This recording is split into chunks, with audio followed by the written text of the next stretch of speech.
Hi everyone, Renee Francis here with A Matter of Perception. I know it's been a while since we produced a video for the public. We have been using this time during quarantine lockdown over the last couple of months to aggregate the data in our 100 case study on child homicides. We also have been paying very close attention to aggregating the data on the adults as well. If you're not familiar with the work that we do, A Matter of Perception has been measuring the direct distance and compass bearing from the point of disappearance to the point of remains recovery and illustrating how those details are in correlation to the geometric movement of the planets at the time of both their disappearance and their birth. I'm not sure if most people are aware, but NASA's Jet Propulsion Laboratory are the ones responsible for measuring the planet's position on the celestial plane, and they in turn give it to the U.S. Naval Observatory and the English Observatory, and then of course it's all translated into your Farmer's Almanac and Ephemerize and your astrology software. Anyway, you can come and there's over about 150 cases actually, I think, or we're just about up to, and it spans across 2 pages. If you go to our site, matterofperception.org, on the first page of the child study, you're going to see all the kids that are in the study. I have page 2 here, Jacqueline Dallaby. She'll begin the second page of the 100. It was getting a little tight there to fit them all in. Anyway, and then of course there is also the adult study as well. So again, if you are not familiar with the work that we've been doing here at A Matter of Perception, we're using the planets to help find the missing. And at the first page of our site here, you can actually come, and there's a 600 child homicide study that was done by the U.S. Justice Department in conjunction with the state of Washington. And they did the study because they found that most law enforcement agencies are not well aware of how to investigate these crimes, because they don't happen all that often. Abductions. Anyway, there's some other really good articles here of people who've done their homework and their study. So when you have time, come and peruse the page. But right now, today, we are going to be talking about sweet little Alison Parrott, who is actually 34 years today. She disappeared out of Toronto, Canada, and we're going to be going over her interactive map. I'm going to show you how the planets at the time of her disappearance foretold where she was going to be found. We're going to go over the longitude and numbers of the planets at both her birth and her disappearance to show how those numbers actually foretold different details surrounding the numerics of her disappearance. And then we're going to take a look at her name. We're going to look at the syntax and the words that came out of her name that also offered ideas about where she was and who did this to her. All in all, our AMAP's mission is always to use these cases. Each one of these children are like little beacons of light, and they're showing us how, if we pay attention, how the stars offered an avenue, a predictable system for us to target search areas for new cases of abduction. So let's get started with Alison. Alison was 11 years old when she was last seen on July 25th, 1986. Again, it's 34 years today that she was missing, and she had gotten a phone call at home at her residence in Summerhill Avenue in Toronto of coming to a man wanting her to come to the varsity stadium to have her picture taken with her track and field team. On August 1st, they were going to head into Parsippany, New Jersey for a meet. And anyway, he used that as a lure to get her out of her house and down at the stadium. And then she was actually found 2 days later. She was found southwest in a densely wooded area right below the Old Mill subway station. I'm going to show you all that on a map in Kings Mill Park. And she had been raped and she had been strangled. She was found by a passerby. When we measured the point of disappearance to the point of recovery, we measured it at 6.2 direct miles at a compass bearing of 246 degrees, which can also be expressed as 6 degrees of the sign Sagittarius. I'm going to show you the disappearance chart here. So what we found, that we're going to actually use the remains recovery point almost as if it was a planet and see what other planets in the disappearance chart erected for the time and date of her disappearance made a geographical angle to that point. So the planets that you hear highlighted in red, the Sun 2 degrees Leo, Saturn 3 degrees Sag, Moon 27 Pisces, Mercury 28 Cancer, they were all in trine to one another. They were within a 100-degree orb of a trine geometric shape. Okay, and we're gonna go into her interactive map in just a little bit, and I'm going to show you how those measurements of those planets vectored over her home pointed to the area where she was found. But first, I want to talk about Francis Carl Roy. Okay, this is the gentleman who was convicted of her murder, and he was actually on parole when he murdered Alison. He was doing an 11-year sentence, and he only served 2.5 years. And he was in there for the rape of a 19 and 14-year-old teens. Law enforcement always had him on their radar, but he had an alibi, and they had to wait until 10 years for the technology of DNA, and finally the DNA found, the sperm found in Alison's remains led them right here to Francis Carl Roy. I did find this image of his home that was taken, and but what I couldn't find was his date of birth, and we would really love to have it so we can add Roy to our predator case study by using his own birth chart over that residence and seeing if there was any planetary pull going out to where he left the remains of Alison Parrott. Because what we're finding in our study, that even these predators are inclined to their stars, and they're going into directions that can be foretold by their stars once we can look at them vectored over a map. I need his birthday. If anybody can dig in and get that date of birth for us, leave it in a comment below, and tell us where you got that date of birth. We would really like to have it and add him to our study so that it serves us in the future of looking at what kind of stars he had and where did he, if anything in his birth chart, pulled him into that direction where he left Alison. So you can really help us and support this work if you have access to some cool things, and you can get a date of birth for me. I did reach out to a news journalist who wrote a beautiful article on Alison, and I asked her if she could dig it up for us, but I haven't heard back yet. So I'm going to keep my fingers crossed that we get that. Okay, now we're in Alisons Map, and the red target here is her residence where she disappeared from at 11 o'clock, and this is where she was found. This is the address to the subway station, the Old Mill. This is Varsity Stadium where she met up with Roy, and this I found from that picture to be his address on where he lived. So he actually left her remains very, very close to his own home. Anyway, what we did was we drew the vector for 246 heading that way, and I'm going to turn on the compass, and I wanted you to know that the sum of the Sun-Pluto square at the time of her disappearance was gave us miles in distance, and also her own Pluto at her birth was 6 degrees Libra, and it gave us the distance. So here we have, I'm just going to make this a little bit smaller. Okay, so here we have how we measure these planets. Let me just move that over a little bit, and I'm going to close this window.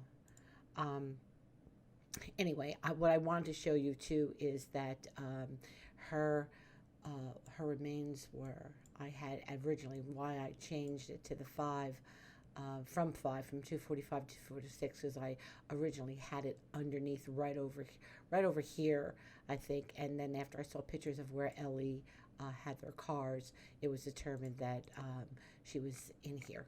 Okay, so that's how we do the measuring of the planets, and you'll see in the illustrations when you visit our page and the case studies that I'll turn on, and we vectored out all the planets for their measurements to show how she was found on the Sun Saturn trine, which was also in trine to the moon, and because of Sun's position with Mercury being conjunct here, Mercury and the moon were also in trine. They're just considered to be disassociated because the sun had already moved out of Mercury 28, 29, then it went 0 degrees Leo, 01, 02. So this is how the illustrations will look on our webpage. Now another thing is I'm going to shut this one off and I'm going to turn on her birth. When Alison was born, she had her sun Pluto conjunct in Libra at the 4th and 6th degree, and so that's these two vectors down here. I don't know why that is highlight. Let me see if I should I unlock that? Let me turn that one off so I don't get that. Oh, and this is the radius here for her miles for her Pluto. Anyway, so her sun and Pluto were conjunct in Libra. Okay, so her Pluto again gave us the 6 degrees for the distance that she was found, and it was in sextile to Neptune at 7 degrees. So she actually, her Neptune actually conjunct that position where she was found. Let's get back to Alison. Okay, so you're going to see, this is how you're going to see us illustrate. We're going to give you the chart, we're going to give you the map, and then you're going to have a, the area of measuring, what the measurements was. Okay, so next we have up is Alison's birth chart. I did you the map illustration. This is her birth chart for sunrise. We don't have her time. If I had her time of birth, okay, I would be, and we didn't know where she was and she wasn't found yet, we would be looking here for temperature of environment if we had time of birth. Most of the time we don't. But again, she was found on her Sun, Pluto, Neptune sextile, okay? And her Pluto gave us the distance that she was found. And there's some other details in here that we're going to go to for longitude. And we're going to talk about that next. Okay, here's her longitude. Okay, so this is what those two charts that I showed you that were circular, this is them in grid format, okay? So what we did here is that since I don't know what time Alison is born, I do a range of what is possible by doing a chart for, a minute after midnight on the day of her birth to a minute up to the midnight before the next day, and this is the range that we get. So what I want to show you here is again Saturn in the disappearance chart conjuncted the found bearing only off by 3 degrees. So that Saturn in the disappearance chart gave us the direction in which she was found. Okay, here I wanted to bring up 210s. When she was born, she had Mars 10 degrees Libra, Jupiter in retrograde at 10 degrees Pisces, and it took 10 years for them to evict him once they had the DNA technology. Okay, here's another thing. It's Neptune is 7 degrees Sag. She disappeared in the month of July. Again, she was found 6 miles away. If she was born sometime after 9:25 a.m., Venus would have already turned to be 25 degrees of Virgo, and then that could actually be the date. I'm having a feeling that she was probably born after 9:55, 10 a.m. in the morning, to where this 25 would give us that date of her disappearance of 7:25. When you start looking at the degrees of longitude for the planets in your birth charts, they can kind of help you rectify charts. You can use them as another means of trying to get confirmation, okay? One of the other last things that I want to bring up is even her Saturn, where she was found, okay, right? Saturn at disappearance gave us the bearing, but Saturn across the board by progression when she was born measured a total of 108, and that can be inverted into the date 8-1, which was the track meet that he used to lure her out of her house to take pictures for. Okay. Other thing I wanted to bring up is that the stadium was on 299 Bloor West, and we have at her Mercury and her Venus at progression at age 11. She had them at both 9 degrees, two nines, 299. I just wanted to bring that up because I noticed things like that.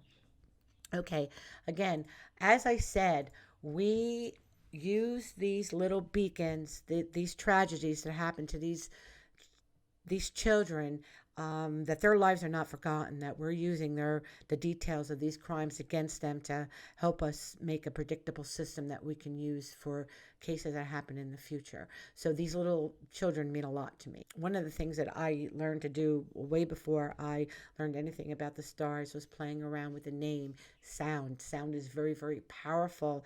They're even using it nowadays for healing. So I explored Alison's Name, and I was looking to see if we could find something in there that would have suggested anything about him and anything about where the temperature environment that she was found. And sure enough, her name told us who, and her name told us where. Her name, Alison Parrott, when you look for all the other words that are inside there, we got, a sly portrait man lives inside her name, Alison Parrott. It's an anagram of her name. That's exactly what he did. Called her on the phone and said he wanted to take pictures of her. The other anagram I got was, portrait man slay. Yes, this is the man that murdered her. This is another anagram of her name. The other one I found was, alas, Roy, important. I already told you how he wasn't arrested until 10 years later when they finally got the DNA back. So it was like, yes, alas, even though he was on police radar, he had an alibi and they didn't have anything to hold him. And then the last one is another problematic one to me because it says man, Roy, rapist, a lot. I told you how he was on parole when he murdered Alison Parrott. He was serving 11-year sentence. He only did 2.5, and they let him out. And this is what happened. So even her own name is telling us about this pedophile. Okay, so now her name told us where. I told you how she was found right below the Old Mill subway station. And now, even though this word is map route, you hear it. If I say route, it could mean route that you take, road, Route. The sound is there. That's why our names are so powerful and sound is so powerful. But even her name is telling us map route, lay trains. And one of the other ones that I found was, lay transit arm up. You have to remember that a subway station is an arm, an operation arm for transit. It's considered like an artery. Okay, so even there, her name was telling us what was around her, where her remains were. This is where she gravitated towards. Another one was, I lay AM transport. And anyone who knows anything about taking the trains, everyone, the transit system is hopping in the AM, everybody going to work. And lastly, I want to say that even in Alison's own name is the anagram map rational story. Her name is actually supporting. Oh, no, that's not what I wanted to do. Her name is actually supporting what we do. Map, rational story. If we have to have, there has to be something. We live on this planet all together. We are a part of it, and we're an integral part of the system. So that's Alison Parrott, 34 years today. You're still a little beacon of life, sweetheart, and your death is not going to go without any importance. Here's where we're going to take a look at the data we've been aggregating over the last 4 months during this lockdown. Okay, again, how can Alison Parrott's case help us? Well, what we're going to do here, there's over like 300 cases in here. I'm going to come in here and I'm going to sort this. Mind you, this data sheet is going to be available in our course. Okay, we're also going to make it's going to be available. This data sheet is going to be available in the course that we're designing, and hopefully after this is done on Excel, I'll make it a Google document so that those who don't have Excel can still manipulate it. Okay, so what I did was I applied a filter across the board. Now I'm going to go in here and I'm going to make sure that I have all my complete cases. I'm going to take a couple of new, because I know I got some new kids in there that I added. I'm going to take this off and I'm only going to go and I'm going to get my kids.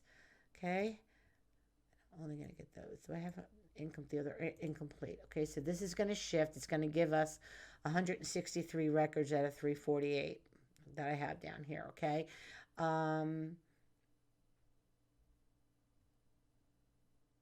let me do this. I'm going to take the duals off, because I'm going to take the duals off, and now we got 137. I'm going to hide this because I don't really need it right now. Give us some room to move. This is their the date of birth, date disappearance, and then I have a column here of how long that they were missing. Okay, Alison Parrott, she was found within 2 days. Okay, found 6 degrees across the board. Okay, so how can this help us a little bit further? So we know that Alison's murderer was a stranger to her, right? So let's go here and filter out just the strangers. Okay, all the kids in my study who we know were murdered by strangers. Okay, now if I go down here, who's this? Kingston Fraser. Kingston Fraser. This was carjacking. They were just convicted. I don't know. I got to get their names in there. Who's this? Thelma Ann Taylor. This was an old case. I don't think it was. I think it's solved. I just don't have his name in here. Okay. So out of the 34 cases, we got out of the 137, we have 34 of my kids that were murdered by strangers. Okay. Now, so what happens when they're murdered by a stranger? Does being murdered by a stranger have anything to tell us? Okay. Well, if I go over here to my distance, okay, I'm going to sort it smallest to largest. I'm going to scan down here to the bottom, and we're going to see that in only 2 cases were out of the 34 were they found over 100 miles. Okay. Gannon should be in here. Why is Gannon not in here? Because Gannon was 1,000 miles. Okay, he's marked as new, and he's just not here, but it's okay. So out of the, not only that, but Gannon's not in here because he was killed by the stepmother. That's why we sorted this by stranger. Duh. Okay, so only 2 cases out of the 34 were over 100. Okay, then we have only 1 over 50. Then we have 1, 2, 3 under 50. 4 under 30, 5, 6 under 20, right? And then we have how many under 10? The majority of them were found. 18 of them out of the 34 were found under 10 miles. So that's good to know, because we want to go ahead and look at the cases. Say the next kid disappears, okay? What was going on in Adam Walsh's case and Jimmy Bernardo's case that made that stranger go that far? Okay, we're gonna analyze that against what's going on in the disappearance chart of the new child. So that's what I say about getting a system that's predictable. Okay, nobody comes up with new stuff, new ways, murder, whatever, making movies. It's all the same. Okay, and they're not doing anything different. If we pay attention and we observe what they're doing and we take the measurements, we're going to get some insight into these cases. So we can also look over here and say, okay, so little Alison Parrott, she was found southwest, right? So how many people, kids were found southwest, right? We had 1, 2, 3, 4, 5, 6. Anytime I see a S and a W, I'm counting it. Okay, so let's start over again. So I'm going to go 1, 2,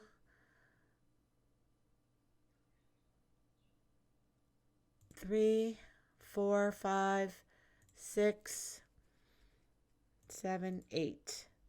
So 8 of them out of the 19. So so you might see that there could be a preponderance to a certain direction during a certain time of when they disappeared. So there's a whole bunch of other stuff that we can. How about out of the strangers? Let's see what happens when let's see if there's any connection to the same dates or near dates of disappearance. So let's go. Oh, I don't think that's gonna give it to me there. Dang it. That's right, because I'm hiding here. Let me unhide this. Okay, I'm gonna go here. And let's do it by month, okay? Smallest to largest. So all the kids, I still have stranger up here. Remember, I'm still sorting by stranger. Now I want to go get date. Yeah, it's a monster. The sheet's a monster. Okay, so we have 1 in January. We have 4 children in February. Look, we have 1 February 1st, 1 February 9th. I'm looking for something a little bit closer together. Only 1 in March, Lindbergh. Looks like we have Kara Steinhardt and Illabel Sellis. They were pretty close together. So we might want to go look at those 2 charts. If we have a child that comes up missing in April 19th, 20th, 21st, 22nd, we're going to go back in here. We're going to look at other kids who disappeared during that time and see what similarities are among them and what might be similar in this one. Okay? So with every case we look at, we learn. Okay? Let's see if there's anything else. Oh, 225s, okay? This is 2012, 275. So this would be interesting to see if anything was simple. I'm not going to do that right now. I'm just trying to show you that if you are an astrologer and you are you are savvy, you can use this against our case studies. We measure the direct distance and compass bearing to the point of disappearance to the point of recovery, and we're trying to make the system predictable. You can like our page on Facebook, leave a comment. You can follow us on Twitter and subscribe and like our videos and support our work. In the near future, we are going to be offering the course. We are going to ask you to come on over and support us by buying a copy of your own natal chart. We don't want you to donate. We'll give you something, but we can use all the help we can get in keeping our maps alive and continuing the work. Thanks everyone for watching. Be safe. Spread love.